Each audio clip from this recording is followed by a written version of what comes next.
Like to have everybody's attention for a moment. There's a stat. I don't like bringing up stats, but there's one stat about the Panthers. In the world is James Harden better scorer than Michael Jordan? No, he's more creative in that. Traveling is not creative, Brandon. He doesn't. No matter what the score is, and they've said it themselves, whether they're up 10, down 20, whatever, they know they can turn it on whenever. Why did you have to bring up the Cowboys in this conversation? Lived in Texas for 2 years and just could not stand to watch Cowboys football. All right, listen up. Welcome to The Rundown. Here's Desmond Johnson. Welcome, Triad, to another Rush Hour edition, Friday edition of The Rundown. I'm your host, Desmond Johnson. I am joined by my co-host, Hot Rod Funderburk. You can follow us at Tobacco Radio. You can get to us at Sports Carolina 1 on Twitter. I'm at Dez_3505. We're all over the place. Pound that like button. Listen to Tobacco Road Sports Radio every Friday, live with Brandon Blakeney, a member of the Rundown. Comes on from 3 to 4, and then us from 4 to 6, and everything repeats again through the 9 o'clock hour on every Friday. So we definitely get your sports fix in. For all the Triad listeners out there, want to thank everybody for your support. We've been up now for about 2 months. Doing this Tobacco Road Sports Radio thing. You've allowed us to grow. We've got a morning show now with Snowman in the mornings, Friday afternoons now, and then, of course, the Saturday morning lineup that Rod kicks off with Fantasy Football Come True that'll be on tomorrow morning starting at 8:30. Rod, how's your week been, man? How you been doing? Man, the week has been great. I'm glad it's finally Friday. It got a little cold on me, but that is beautiful football weather, and I love football, man. So I can't really complain, Dez. How have you been, my friend?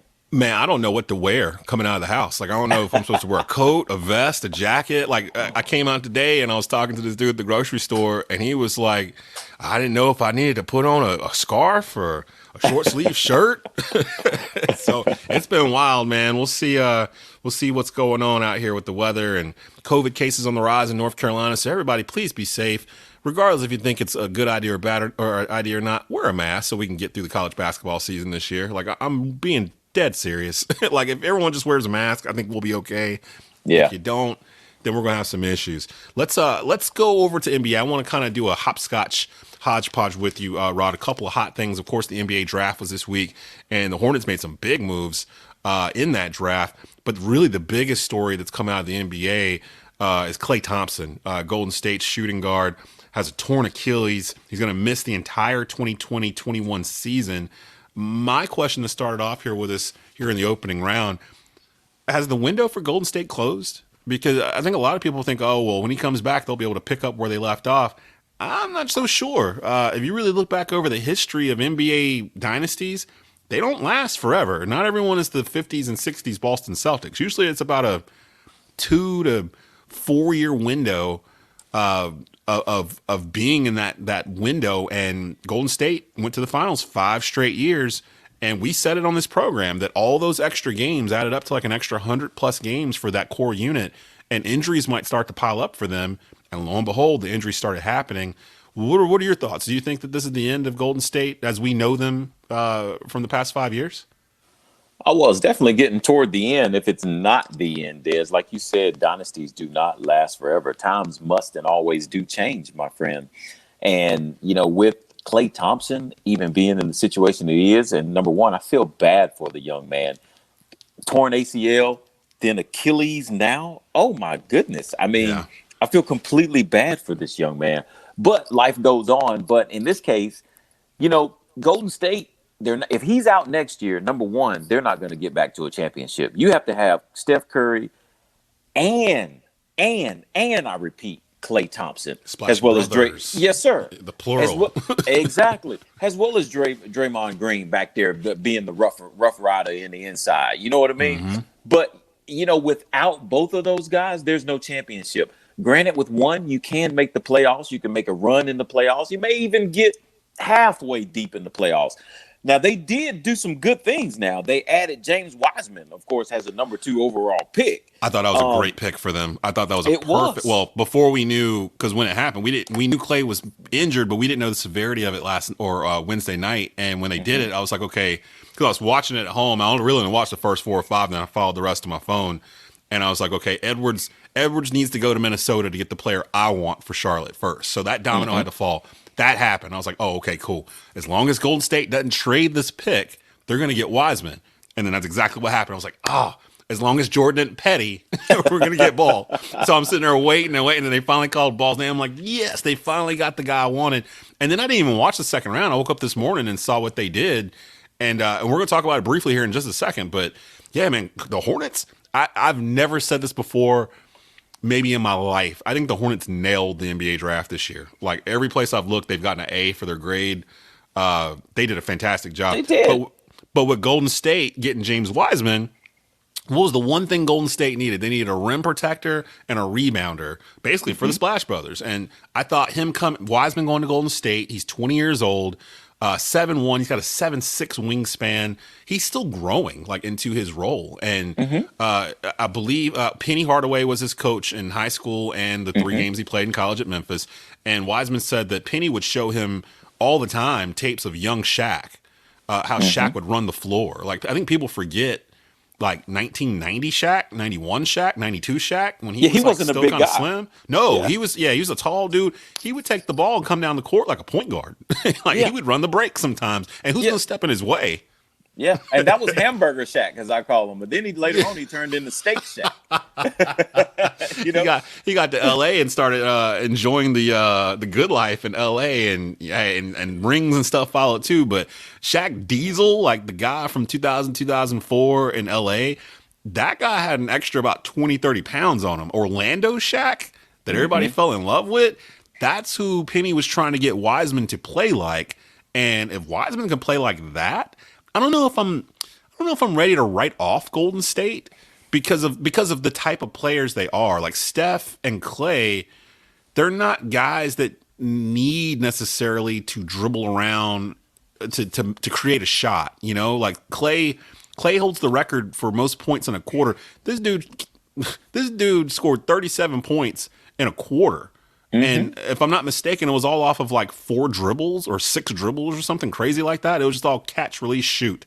And he was just on fire. Yeah, now, he was jacking them up. Will Achilles affect that? I don't think so. It's still upper body, which is why I think a lot of people thought the Golden State dynasty would last longer than normal ones because their 2 best players are shooters. Shooters usually last longer than, say, like a Russell Westbrook type that's like an athletic, drive, slashing, physical, guy that's going to hit the ground like a Dwayne Wade. Dwayne Wade felt like he was on the ground all the time. Like he was getting knocked down on layups or whatever. That's not Steph and Clay. Steph and Clay are more pick and roll, come off that screen, catch it and shoot type guys. So really it's more of a matter of with Clay, is it going to affect his ability to get open? Like, is he going to be able to still run all around? Like, I mean, that's what the Splash Brothers do. They basically both just run around until they get back around to the ball. And if they're open, they're going to turn and sling that thing towards the hoop. And if it's 30 feet out, so be it, because they're probably going to hit it. Now, go ahead, Rod. And that's part of their game, man. That's what they do. And that's the only thing that bothers me about Klay Thompson's injury. You're talking about a torn ACL and then a torn Achilles. And more than likely, if your Achilles was it because you were overcompensating for the torn ACL and you're trying to get back right? Now how does that affect you mentally, Klay Thompson, coming back? You have one leg injury and then the next leg injury back to back. You don't even get to play a basketball game before you have both of these injuries. So that could mess with you mentally. But if he can stay strong, the Golden State Warriors have done some good things. Remember, they got Andrew Wiggins at the trade deadline as well. They did. Yeah. You know what I mean? So their starting lineup would have been, if Clay was playing this year, Steph at point guard, Clay at shooting guard, Wiggins at the 3, Draymond at the 4, Wiseman at the 5. Exactly. That's not bad. That's not bad at all. That is fantastic. Like when I saw it on paper, I was like, oh gosh, they were really trying to do this. But now it'll be, I forgot the kid's name. They showed it on the Jump earlier. Whoever it is playing shooting guard, I have no idea who the dude is. But the Warriors, I would expect, they just built a new arena in San Francisco, like downtown. Of course, with fans and COVID, there's no telling how that's going to play out this year. But I would expect them to make some moves now, knowing Clay's going to be out another year. They might be regretting trading D'Angelo Russell off for Wiggins. So I don't know. We'll keep an eye on it. But they went from being one of the top 4 teams, maybe in the whole league, to maybe making the playoffs. Like it really depends on the health of Steph Curry, I guess. So we'll keep an eye on them. Do you think Golden State made a mistake extending Clay because they gave Clay a max contract after he hurt his ACL in the finals last year, and now he's going to be out another year with this? So basically, they're going to be paying the dude $60+ million for 2 years he didn't even play. Well, sometimes, the ball bounces in your favor, and maybe they played Klay Thompson for all the entertainment and championships that he's given them before. Let him get paid. I'm not against a player making his money, because when that career is over, that career is over. And a lot of times it's taxing on your body, it's taxing on your mind, it's taxing on your family. So let him go ahead and get paid.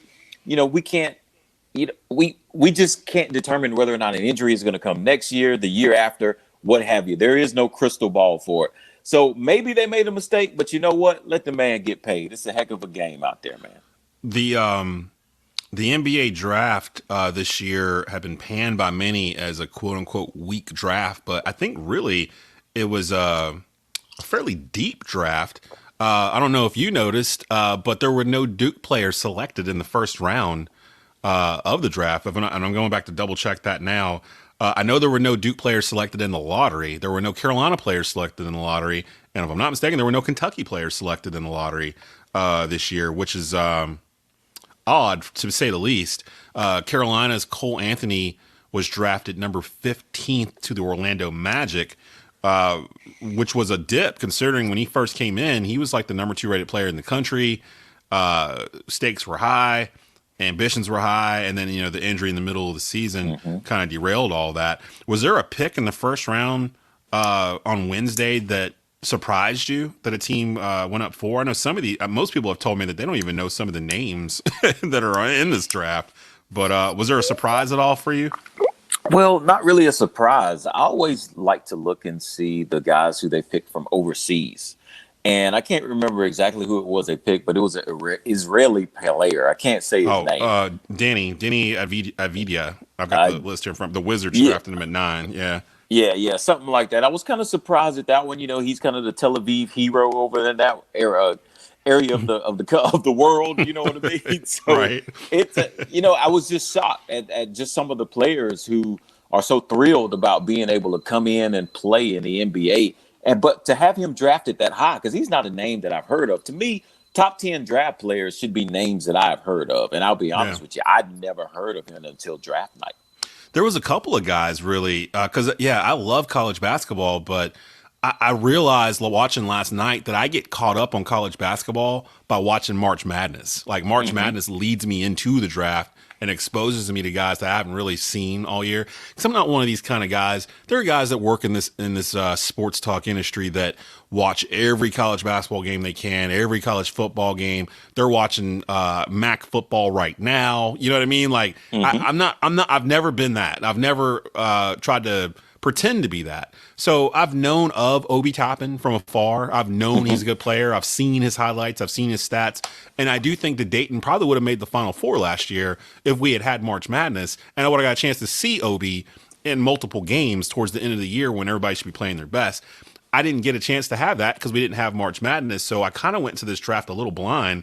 James Wiseman played 3 games at Memphis before getting shut down due to improper benefits and court things and all this other stuff. I think it was Penny. They were saying Penny had gave him money as a booster or something like that before he enrolled at Memphis. So instead of sticking around, he decided to basically just get ready for the draft. That worked out because he went number 2 overall. LaMelo Ball hasn't played in the States really for extended periods of time since his sophomore year of high school. He's been in and out of the States playing ball. The number 4 pick was Patrick Williams from Florida State. He wasn't even a starter. He was their 6th man. He's actually from North Carolina, from Charlotte. Yeah, and he went number 4. So some of these guys, I don't know who they are. Like I'm just running through some of these names, and I'm like, did I see that guy? I remember Isaac Okoro, the kid from Auburn, because he was one of the main reasons why Carolina got put out a couple years ago in March Madness. Yeah, he's a kid that broke his leg too, right? That's right. Yeah, he's the guy that did he like tore his ACL or something crazy in that game. Yeah, but he was killing us in that game. So I remember him. But then just looking down, like I said, no Duke players got drafted in the first round. However, the Hornets, I think, crushed the second round. They got Vernon Carey, the 6'10" center from Duke, who came in as a top high school player just this year. It feels weird. It's almost like it feels like it's been a couple of years, but we're still in the same like year. You know what I mean? Like it's still 2020. Like that stuff happened in March. You know, it feels like such a long time ago. You're exactly right. And even 10 picks later, I mean, we picked up another center in Nick Richards out of Kentucky, man. You know what I'm saying? He's a beast too. Like Mitch Kupchak was saying that he's actually surprisingly more athletic than you would think first looking at him. And they went into this draft needing wing players and center. Those are the two positions of need that they had. They came out of the draft with who I consider the best overall player in the draft in LaMelo Ball, which solves the wing situation and gives them flexibility to maybe move some players, let some players go. And then they, in the second round, I think they just killed it in the second round, picking up Vernon Currie and Nick Richards. What? Like, how did that even happen? 2 6'10" centers, 2 5-star kids out of high school. Richards, I think, was a sophomore at Kentucky, if I'm not mistaken. Currie was a freshman at Duke. And I want to say Currie was first team All ACC. So, I mean, I was just shocked that they were able to get him. And then the other guy, they had 3 picks in the second round. Hornets drafted Grant Ryler, who I need to... Out of Charleston. Yeah. Out of Charleston, yeah. But people are saying he was a borderline first-round pick. He was all the way down at the bottom of the second, and the Hornets got him. He's a shot maker. He did play at Charleston, like you said. I just think the he's a creator. Yeah, He's like a creator at the point guard position, man. And, you know, he could even be a 6-man coming off the bench, or if you put him and LaMelo Ball in together playing a little small ball, he could play off of LaMelo. You know what I'm saying? Because of his scoring efficiency. So, hey, it's a pretty talented offensive lineup that they've got coming in. See, and I'm kind of thinking of like a Ball Devontae Graham combination in the backcourt, which is better because Rozier and Graham were both like 6'1", 6'2". Ball is 6'7". Well, how do you keep all those point guard, shooting guard? How do you keep all those guards? I mean, what happens to Rozier? I think they got to trade him. They got to trade his ass. Go, bye. He's got to go. And it's hard to do that because they both were the leading scorers of the team. Devontae Graham, Terry Rozier, they both were averaging just over 18 points a game, which is the most on the team. And Graham's on a rookie deal still, and Rozier's on that crazy Kemba Walker just left. We got a whole bunch of money left over. Let's throw it at Terry Rozier deal because I think he signed for like $60 million or something for like 3 years. So they still owe him like $40 million. Yeah. So I was thinking before the Lakers traded for Dennis Schroeder that, you know, maybe the Lakers would be interested in Terry Rozier. They're going to need a point guard. They're probably going to lose Rajon Rondo in free agency. But I think it gives them flexibility to move some parts around. And then if you can start Currie or Walker at center. Then there you go. Like, I mean, that's just good stuff right there. Let's do this. Let's take a quick break. Rod's going to be back on a little bit later on in the show to do odds and ends with me. Coming up, though, special guest, Wake Forest Athletic Director John Currie is stopping by. I wanted to ask him some questions. Of course, Wake Forest and Duke was canceled this tomorrow on Saturday due to COVID concerns over at Wake Forest. I wanted to ask him some questions about COVID in general in terms of how he and other athletic directors in the ACC have handled this season so far and what to expect for college basketball going forward. So definitely stick around. Wake Forest Athletic Director John Currie coming up next on The Rundown. Back to The Rundown with Desmond Johnson.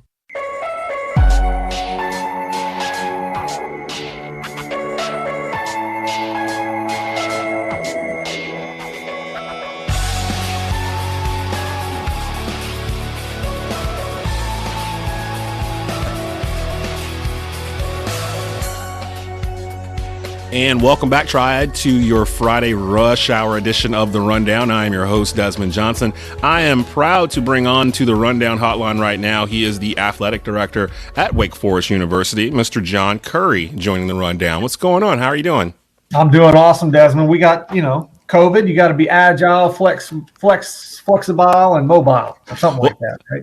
Well, I'm glad that you brought that up because one of the first questions I've got to ask you, because I know Demon Deacon fans are going to want to know, as well as the Blue Devil fans that are out there listening to the Rundown. Let's just start with the elephant in the room. Wake Forest versus Duke football has been postponed from this Saturday due to a combination of COVID-19 cases and close contact, things of that sort over at Wake. The decision was made actually early in the week on Tuesday. John, what were the deciding factors in postponing this game so early in the week for Wake Forest? Well, basically, we all collectively, the 15 members of the Atlantic Coast Conference, have worked hard to be flexible, cooperative, communicative together, and that's worked very well. In fact, at 10 o'clock or 10:30 on Monday morning, I got an email from Michael Strickland from the ACC office saying that I had to be on an emergency Zoom call at 11:15 on Monday morning to talk about scheduling, and there were 6 ADs that were on that call. And so you knew from looking at the 6 ADs that it was one of those 6 schools that had a COVID problem and wasn't going to be able to play. And so it was on that call was Miami, Carolina, Boston College, Louisville, Wake Forest, and Georgia Tech. And once we got on the call, what we realized was that Miami had a problem and was not going to be able to play for the next 2 weeks. And then because Miami is, pretty high up in the championship race right now, Carolina's in the championship race. We're still mathematically in the race. Right. But we had to figure out how to adjust those games to ensure that the games that had the greatest possible bearing on the championship race got played. And so that necessitated the Wake Forest Louisville game being moved up to the 28th so that one of the other games could get played, and then the Miami Wake Forest game would be on the 5th. And so one of the interesting things is that Wake Forest is the only school in the conference that plays all of the top 5 or 6 teams currently in the standings this year. So if you're looking at the integrity of the championship race, Wake Forest becomes a tiebreaker if there's 2 or 3 teams tied for the second spot in the championship race. And so we had to talk through this, and it was a sacrifice for Boston College because that will make them have 2 consecutive open dates. It was a sacrifice for Wake Forest because that puts us on the road for 4 consecutive games, which is unprecedented, and it hasn't happened to us since 1970. And at the end of the day, I wasn't thrilled about it, but it's, we got to think about the big picture, which is the conference. And so we agreed to that decision was made. And so, of course, we knew on Tuesday that we were getting really thin. Candidly, we've been very clean from a COVID standpoint all year long, and we don't have that many COVID cases, but you get the contact tracing, and Dr. Miles is very appropriate and Murphy Grant are very appropriate in that response. To make sure that we're following the guidelines clearly on contact tracing. And then if you get a couple of guys hurt in practice, and this time of year, you got guys that got hurt in the games, you're already getting thin. And before you know it, we were at a point last night that after we had a couple more guys fall out that we couldn't play the game this weekend. So we went through the process to notify Duke and notify the ACC. We had to talk to our team last night at 10 o'clock. They were really disappointed. They want to play Duke. They want to play every game they can. They love football, but we can't play this weekend. So we're optimistic that we'll be able to play at Louisville next week. We need to get a couple guys back from injury to get our numbers back up. You can't test people out of quarantine, so the people that are in quarantine are in quarantine. They're out for a while, but that's kind of how the whole thing works.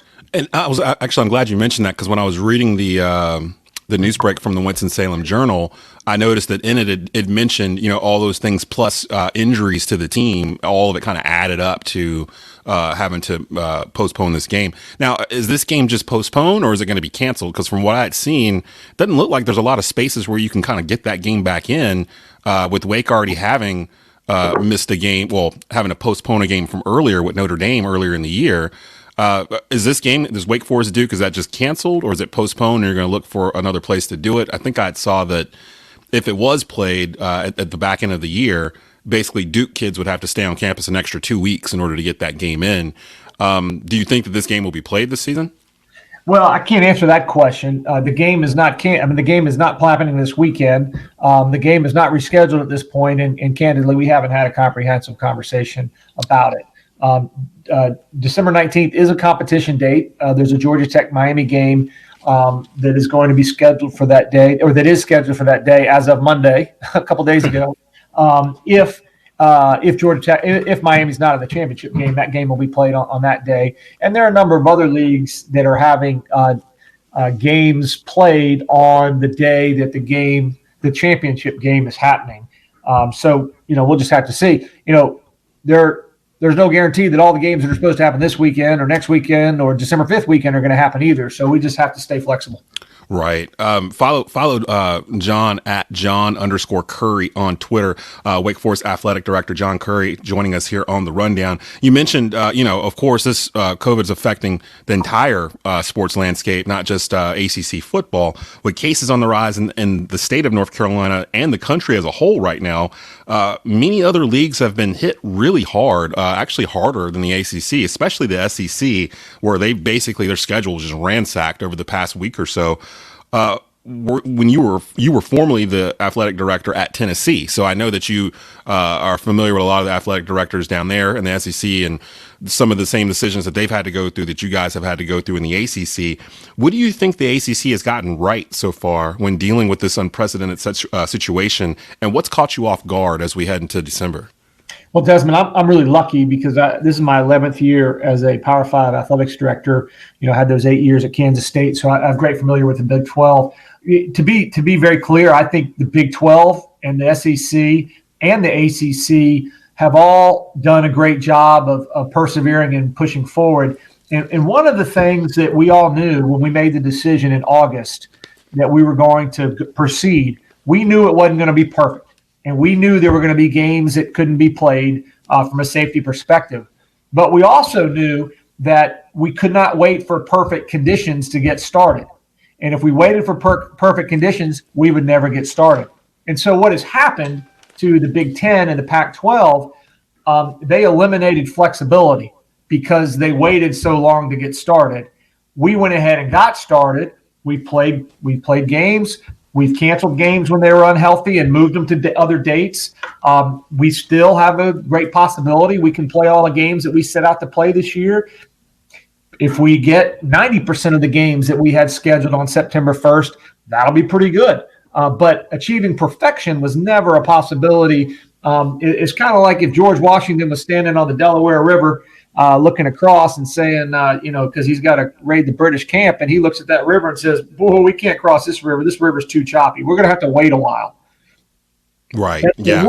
If Dwight Eisenhower looked at the weather and said, it's pretty rough out there, we might want to just stay here in England. At some point you got to move forward, and that's where courage and leadership is defined in making the best possible decision you can make, even when there's not a guaranteed outcome, and you may have not all the variables. One of the things I wanted to discuss with you while I had you on the line, John, is the fan issue. It's one of the things that has been overly affected across the world of sports with coronavirus still out here. You were at the start of the season. You had no fans in attendance basically for football and any other sports that have been going on. That included your biggest game on the schedule in football versus Clemson. How surreal was it to host ESPN's College Game Day, knowing you wouldn't be able to allow to fully participate like normal in that type of situation, actually hosting College Game Day in Winston-Salem?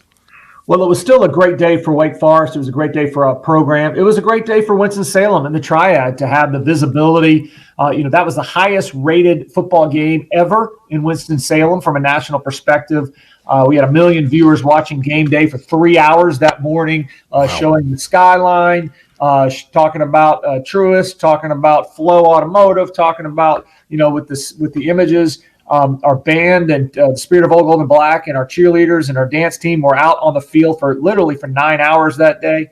We had the Truist Drive-In, which is a great collaborative effort with the city of Winston-Salem and our fans and students. And so, that was a great example of a lot of different people recognizing that the landscape wasn't normal, but that we weren't going to not try and not make it a really special event. And it ended up being a special event.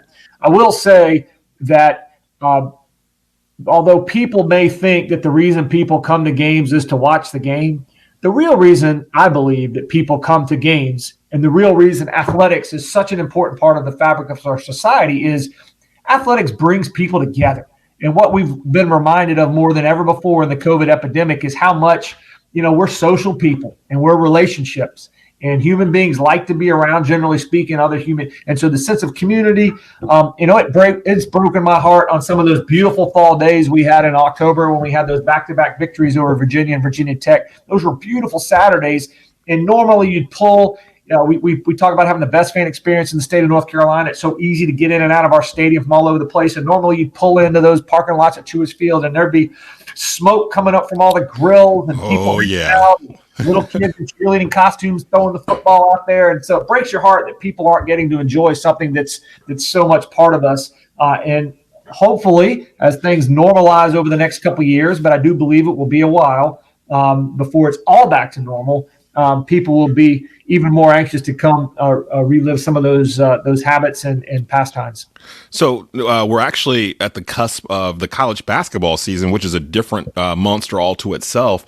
College basketball set to tip off in a couple of weeks. It'll be the first major indoor sport in the country that will attempt to play without bubbles like the WNBA, the NBA, and the NHL did. Was there any sort of bubble or pod system discussed amongst yourself and other ACC commissioners for college basketball?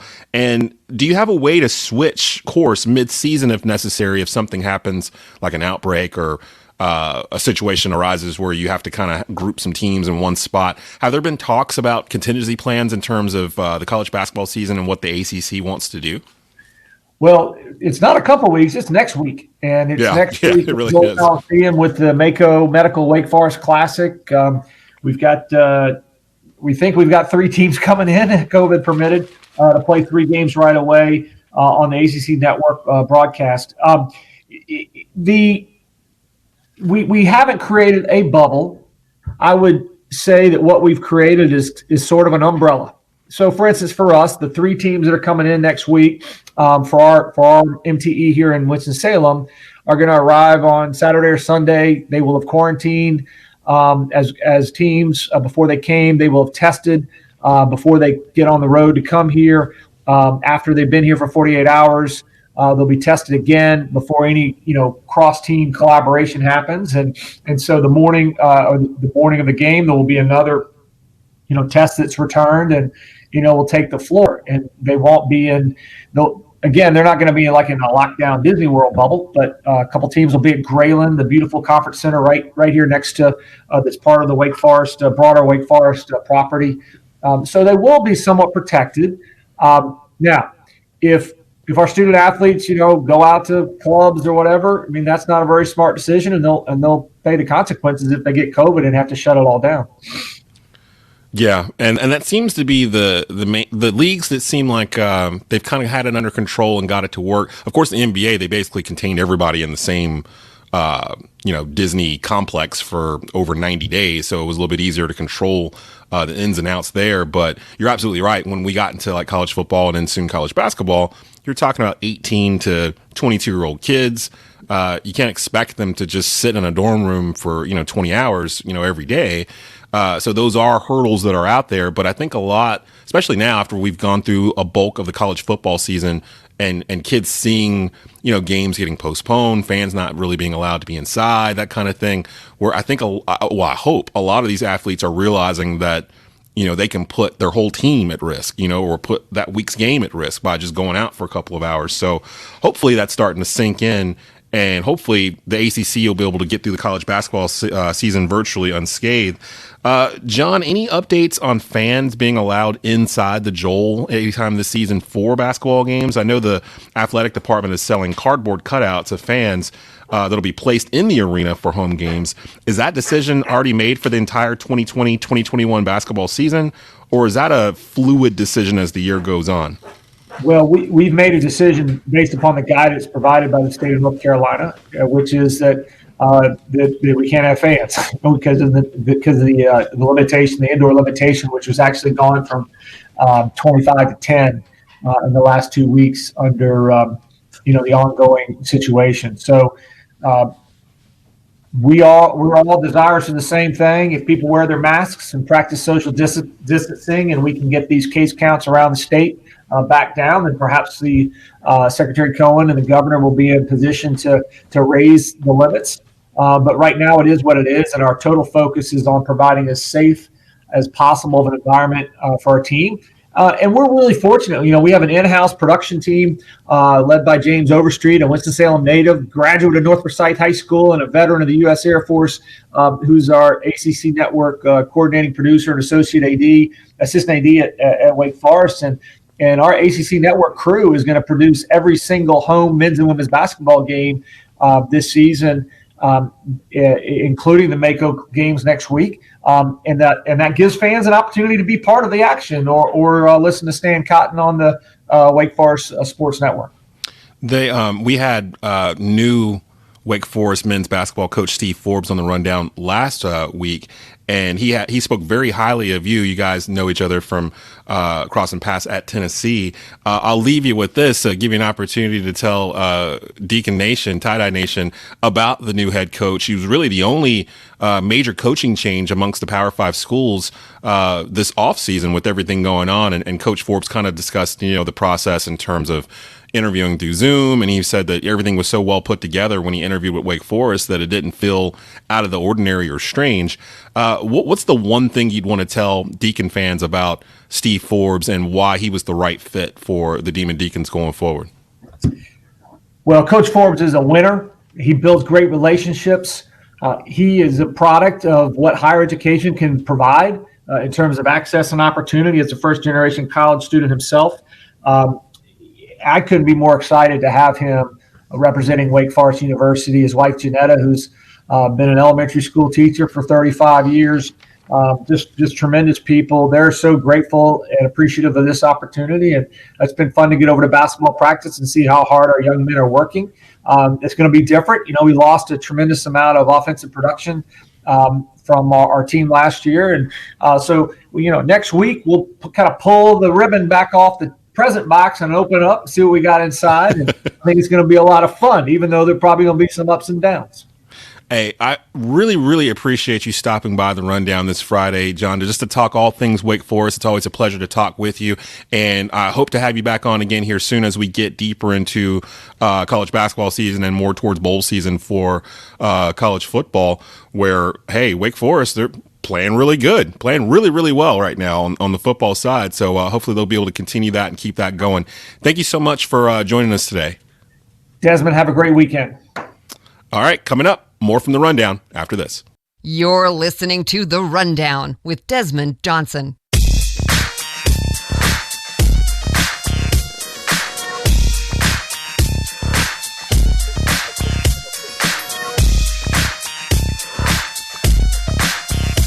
And welcome back to The Rundown. I am your host, Desmond Johnson. I had a couple people mention to me over the course of the week about the traditional setup for The Rundown.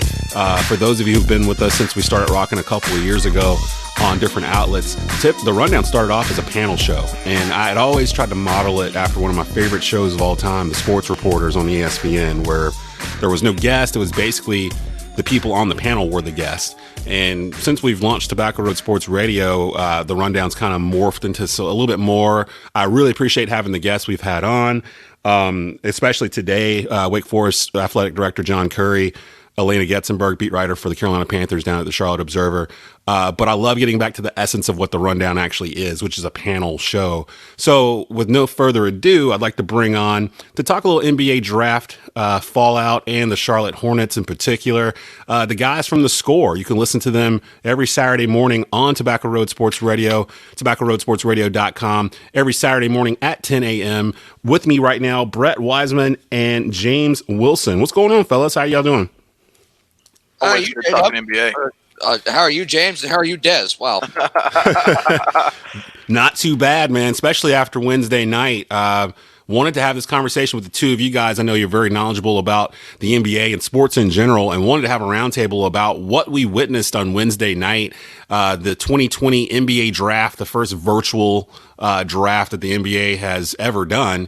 And there was a couple of things that really caught my eye. Just starting off here at the very top of the draft, this was people said it was a top-heavy draft. There were three guys that pretty much everyone had their eyes on.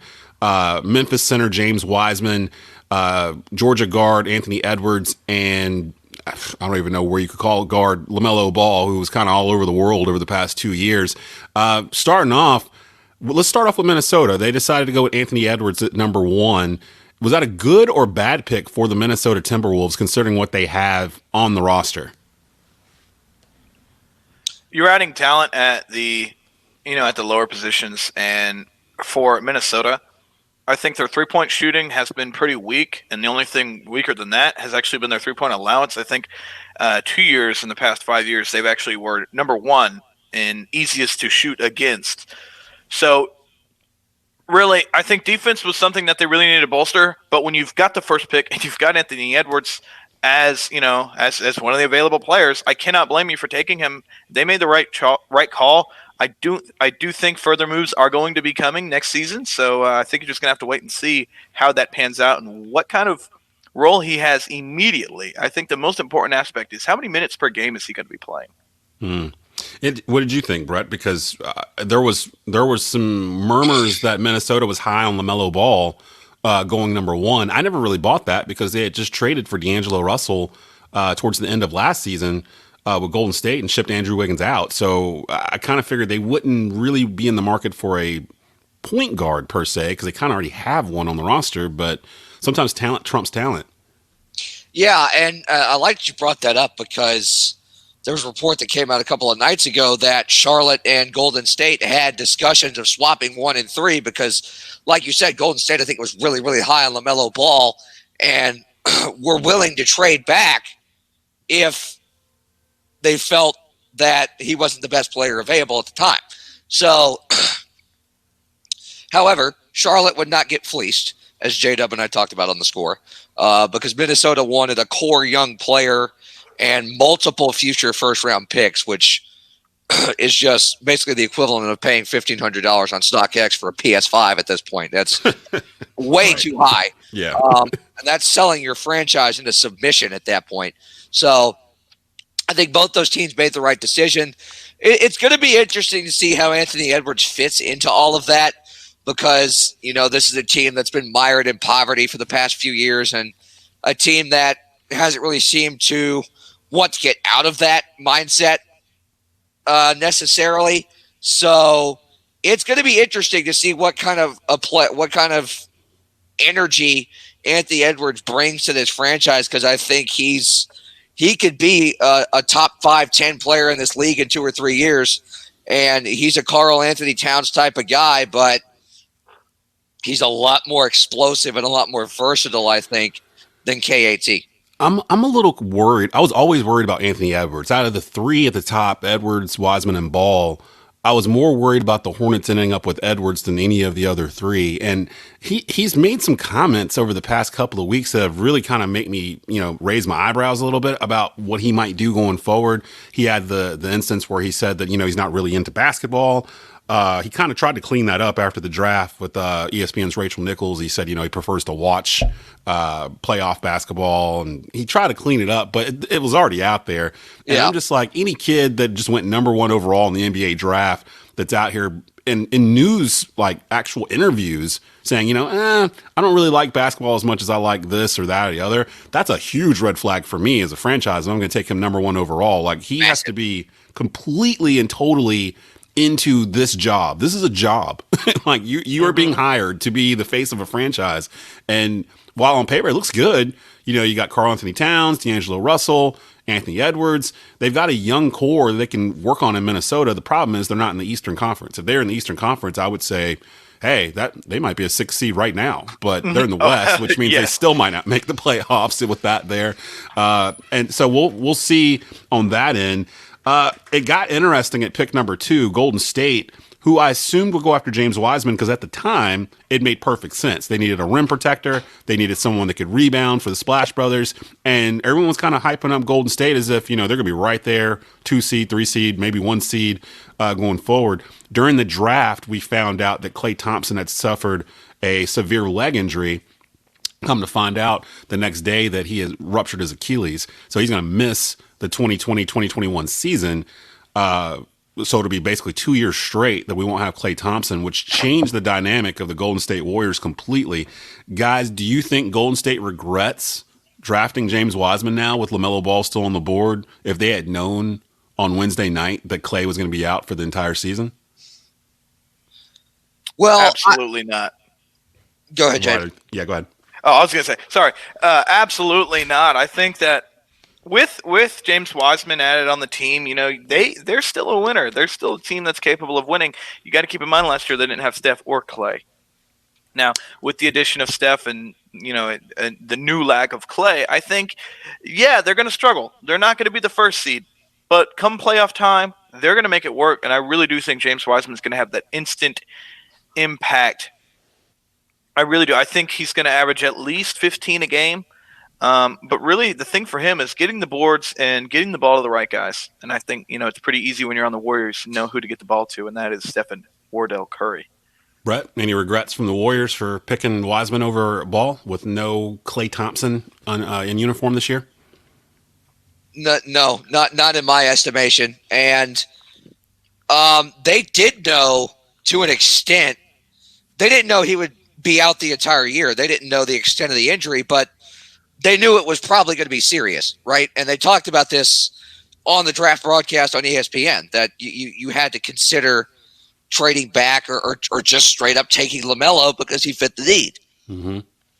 It's funny because they traded off D'Angelo Russell. Like, they brought in D'Angelo Russell last year knowing Klay wasn't going to be there, to basically, the idea was to play with Steph in the backcourt for a year, then basically use D'Angelo Russell as trade bait and get something back for him as they welcome Klay back in. I don't know if people, the casual fan remembers or not, but after Klay injured his ACL in the finals 2 years ago, Golden State rewarded him with a max contract after the fact. So they already had him in their plans. D'Angelo Russell was never in the plans for Golden State to be there more than the rental. And that's exactly what they did. As they got towards the end of the year, they trade him off to Minnesota. They bring back a 3, which they needed, and Wiggins that would fit in with what they were doing, could still space the floor. And the only thing they had left to do was to find a center that could protect the rim, grab rebounds, and grow into the position so that down the road he could take more of a scoring load. I was watching some footage of Wiseman with his high school and college coach was Penny Hardaway, and they were saying that Penny would constantly show him footage of young Shaq in Orlando. Yep.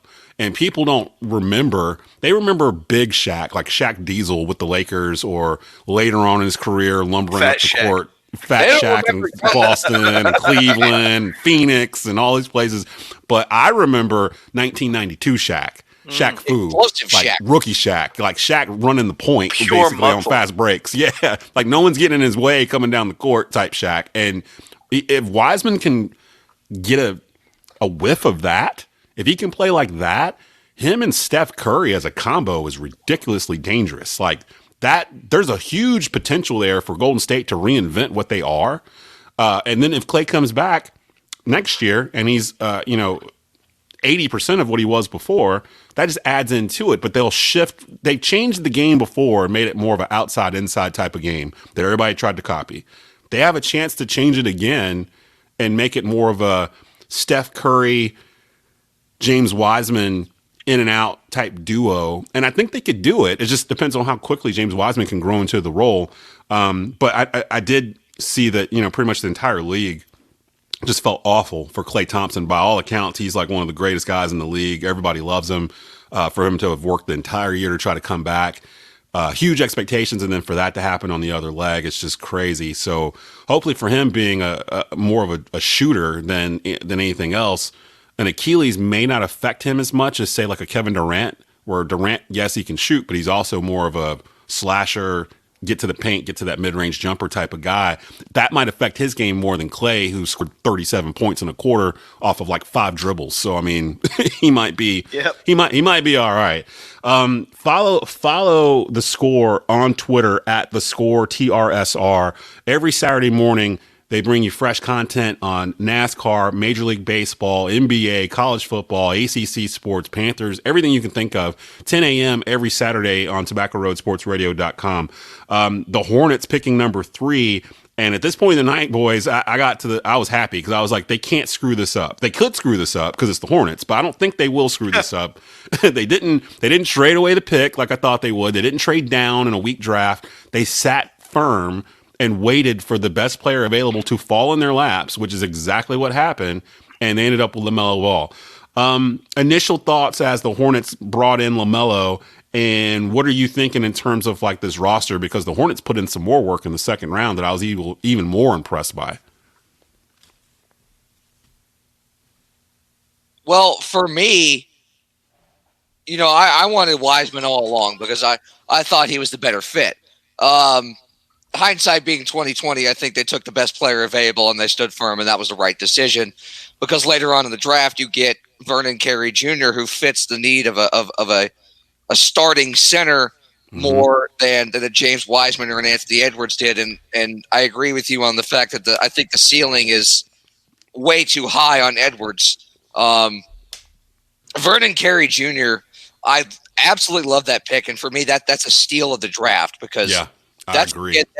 He's an extremely explosive center, and that's the one word I keep going back to when I talk about this kid is he's explosive down in the rim, he's explosive in the paint on both sides of the floor, and that's somebody that Charlotte absolutely desperately needed because as James has talked about, they went for the Golden State model of going guard heavy.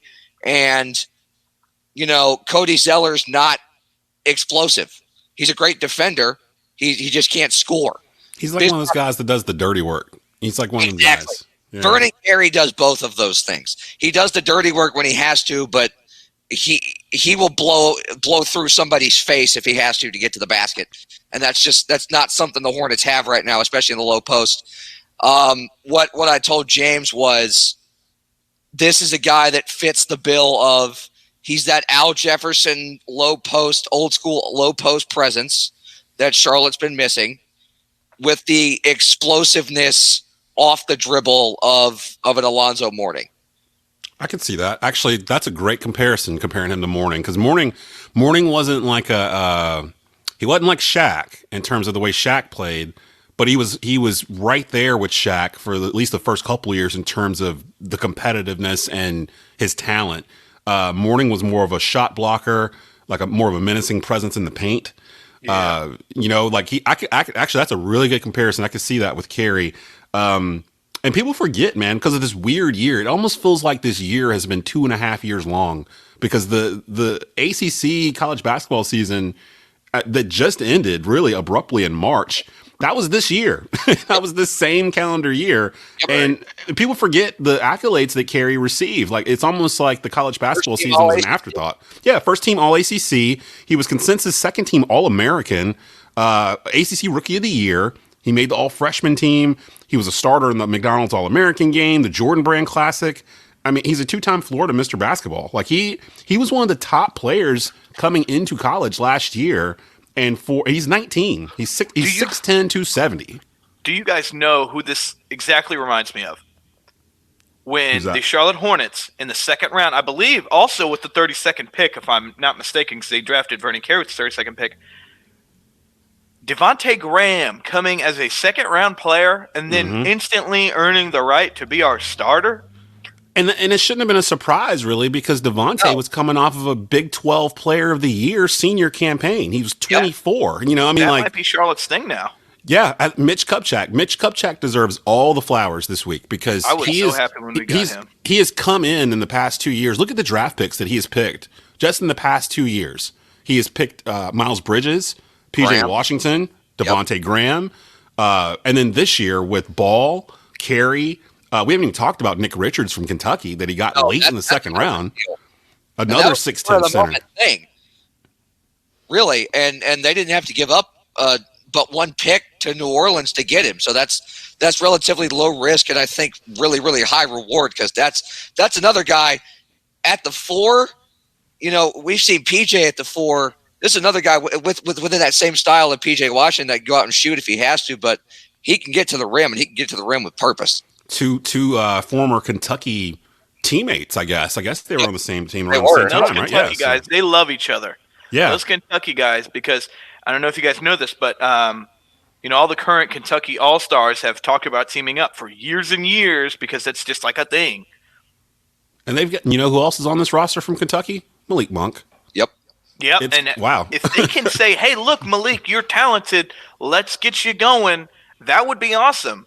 I really think you guys, as the Hornet, as Hornets fans that we are, and as Hornets analysis people, you've got to start to wonder: does Terry and Cody do they fit into this? No, I don't think so. I think they're leaving.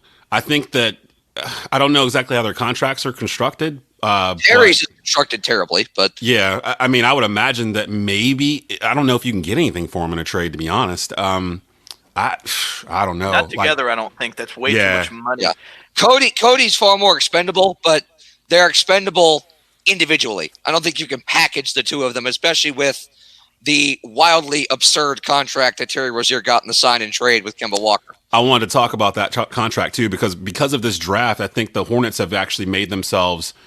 They've put themselves in a position to actually do some moves that make sense. Before we move off of Nick Richards, though, I went to go look him back up too. He's 22. What was he? A junior at Kentucky? Is that right? Yeah. I think he's a junior, which is weird. I mean, it's weird to say a junior out of Kentucky or whatever, but but so he was there for 3 years. He was a first team all SEC player last year. He was a McDonald's All-American in 2017 himself and Jordan Brand Classic. And he was drafted in the second round by Charlotte as well. 6'11", 247 is what they've got it listed at. So a little bit lighter than Currie. I would expect both of these guys to be in Greensboro with the Swarm early, but I wouldn't expect neither one of them to be there for very long. I would think that both might be pulled up to the Hornets and stay there, just like Devontae. Devontae actually was a guest on the Rundown his rookie year as he was going back and forth from Charlotte to the Swarm, and we had him on for a segment and interviewed him there. Great kid out of Raleigh. He's actually committed to Appalachian State. He was, and then got an opportunity to go play in the Big 12 instead. Thank God now he's good. Yeah, and now, I mean, honestly, I'm sitting here figuring out how to get rid of Terry Rozier because of this kid. I mean, like, I hated that deal to begin with. When they signed Terry Rozier, I was just like, what are you doing? Like, don't tell us that you want to, push the rookies and the young kids and see how they are. And then you all of a sudden have $60 million laying around because you didn't want to pay Kemba Walker. And you're like, well, we got to get something. We got to do something. Let's get Terry Rozier and just throw the money at him. Charlotte has got to try and get a center who can be an instant starter. Really what you want to do is replicate, because we cannot forget, Devontae Graham, he's not as good as he is by himself. When Devontae Graham got drafted, he wasn't a starter. He was the third stringer behind Kemba Walker and Tony Parker. He could not have had two better mentors in front of him. So if you want Vernon Carey Jr. to have that same impact, you want Nick Richards to have the same impact, we've got to get rid of either Cody or Willie and trade him for, a really, really top center. Maybe bring Dwight Howard back. I don't know. It looks like the Lakers are going to re-sign him. Yeah, I would imagine. And if I was Dwight, I would stay in L.A. That was the best fit for him. Oh, yeah, right. Like, just his weird tendencies and everything. LeBron and AD were able to really kind of corral all that, and he really seemed to fit in with them. So I don't think I'd want Dwight back. There is a guy that's out there. I don't know if the Hornets can afford him. That would make sense to me. No, actually, Hassan Whiteside from Portland. Really? Yeah, he'll be a free agent. I've seen that multiple times. He's from Charlotte. He's from the area. But I don't know if they can afford him. This is a weak free agency class, and the free agency period actually is going to start today at 6:00. And I imagine a lot of these guys are going to get snatched up real quick. But Whiteside's name, I keep seeing it not attached to Charlotte, but just out there. And with all the centers that are out there that are available, he's the first one I look at. Like, okay, he could come in and start day one. They can stash Currie and Richards in Greensboro for a season because Currie's 19. Richards is 22. He might get pulled up before Currie does, but they probably need another year. So you put him in Greensboro, you bring him up for 10-day shifts, that kind of thing, but you need a guy that's there all the time. You sign Whiteside to a deal because the Hornets do have money. Kupchak has said that they don't want to spend it. They'd rather build in the draft and trades, but I can't think of a center out there that I would want to trade for that you know what I mean? Like, I can't think of anybody that I'd want to bring in that would be better than Cody Zeller. Drummond would be the one for me. Drummond. Maybe. Yeah, maybe Drummond. I disagree. The Bogdan Bogdanovic situation. He's now a restricted free agent again. No. Do you consider that? Does he play? No. What does he play? Forward? Play center. Plays forward, not center. He's like a power forward center, though. He's like a Frank Kaminsky type back in the day. Yeah, see, and that's my thing. Like, we have like 5 of those center's guys. A natural for him. I don't want. The problem with Charlotte is it's the smallest market in the NBA. Yeah, in my opinion. They'll never attract free agent, like high level free agents to Charlotte. Like That's we never have been the in their inherent history. money disadvantage. Even if okay, here's the thing: if we offer a $50 million a year contract to a player, and New York City does, Miami does, the Lakers do, even if they all suck, people want to live in those cities more. And at the end of the day, they're going to go to the cities that are more desirable. When we were fighting to get Tyreek Evans, I'm glad we didn't actually get him, as considering he's banned from the Chinese Basketball Association.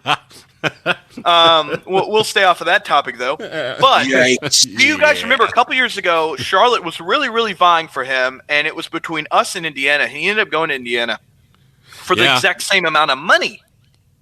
Yeah, which is odd, because you would think you would rather be in Charlotte than in Indiana, but me too. But apparently, people think that's a more desirable city. Sorry, Colts fans. If they get to here's another thing to keep in mind, guys. Sorry to cut you off, Des. No, go ahead. Hayward opted out of his player option. He's out there, and that's a guy the Hornets really, really tried to make a play for 4 years ago, and Utah matched the offer sheet. That's right. That's absolutely right. Now, was that when Rich Cho was still here, or was Mitch here? Oh God, no! That was definitely when Rich was here. Yeah. See, I don't know if they've worked so hard to get all of these dead contracts and just bad deals off the books, and they're right there. Like, they're right there. They get through this year. Nick Batum's insane contract finally goes away. Cody Zeller's on expiring. I'm pretty sure Malik Monk is on an expiring contract, but it's a rookie deal, so it wasn't that crazy. And they just got, Bismack Biyombo's expiring contract just happened this past offseason. They're getting there slowly, and they're doing it smartly by not, dumping money on guys, except for Terry Rozier. When they did the Terry Rozier thing, that was just like a gut check. We got to do something. We just lost our face of our franchise type of move. I feel like the draft opened up a whole world of possibilities for the Hornets, where in like 2 years, we're going to be talking about the Hornets as a top 4 team in the East. Like, I really feel that way. And to go back before, because we're running up against it on this segment, I want to go back to LaMelo for a second, because I feel like the Hornets have only had maybe 4 game-changing franchise draft picks, like, in their entire history. To me, the first one was Larry Johnson. The second one just happened to be the next year, and it was Alonzo Mourning. The third one was Baron Davis. And I think LaMelo Ball will be the fourth one. And I say that just based off of how the media treated Lonzo, his brother. Lonzo didn't have like a fantastic rookie year or anything. He was averaging like 10 assists a game pretty much on the Lakers. And because of that, and his name, his dad, and everything else, all these talking heads hyped him up like he was the second coming of Jason Kidd. Yep. If LaMelo can come into this team and average 14, 15 points a game, and more importantly, 9 or 10 assists, and get on SportsCenter with, I think him and Miles Bridges are the new alley-oop combo, in the league. Like, that's going to be their bread and butter right there. Oh, man. Lob City Hornets. Ball to Bridges. It's going to be like when Chris Paul first got to the Clippers. Like, I think it's going to be kind of like that, because you're going to have all these guys that we just talked about, Vernon Carey, and Borrego was raving about how athletic Nick Richards actually is, that people don't give him credit for. To me, that was like code for they went after specific guys to pair with what they already have and with what they're about to do. PJ Washington, because he can. PJ, yeah. He can create his own shot at the rim. He doesn't need those kinds of lobs. So picture this, and I'll leave you guys with this here. A starting 5, not this year, but of next year, of Devontae Graham, LaMelo Ball, Miles Bridges, PJ Washington, Vernon Carey. Like, what is that in the Eastern Conference in 2021, 2022? Like, to me, that could be a top 4 team in the East. That's a playoff. That's a playoff team. Yeah, our and an exciting team too. Middle of the pack rivals do not seem, objectively, do not seem to have the same forward momentum as we do. They seem to be, treading water just like we were years ago. Also, very recently, I've been really, really looking into what makes Miami good, and I don't think they're going to. And I have said this on the show. I think they're going to be good for a long time. I'm starting to doubt that. Miami. Yeah, I'm thinking that's one less team that can destroy us when we play them 4 times, and unless they land Giannis, which I wouldn't put past Pat Riley to do, especially now that Bogdan Bogdanovic is not coming. So yeah, we'll keep an eye on that because I don't think Giannis is going to stay in Milwaukee. Like I think he already knows. He literally can't do that to himself. He could retire one of the greatest ever. Yep. Or he could stay in Milwaukee. Even Kareem had to leave Milwaukee. So I mean, yeah. It's not like he's got to stay there forever. So we'll keep an eye on that too. Hey, man, we went a little bit over what I wanted to do, but the conversation was so great. I really appreciate you guys coming on, and I definitely need to bring you back on for another roundtable really soon. Follow these guys at The Score, TRSR on Twitter. Brett Wiseman, James Wilson, the Score, 10 a.m. every Saturday morning on Tobacco Road Sports Radio. Definitely need to check it out. You won't be disappointed. Guys, I really appreciate you coming on today. Yeah, thanks for so having much. us. We enjoyed it. Anytime. Coming up, we'll finish the show at odds and ends, and Rod will return, and we'll do a runaround next on the Rundown.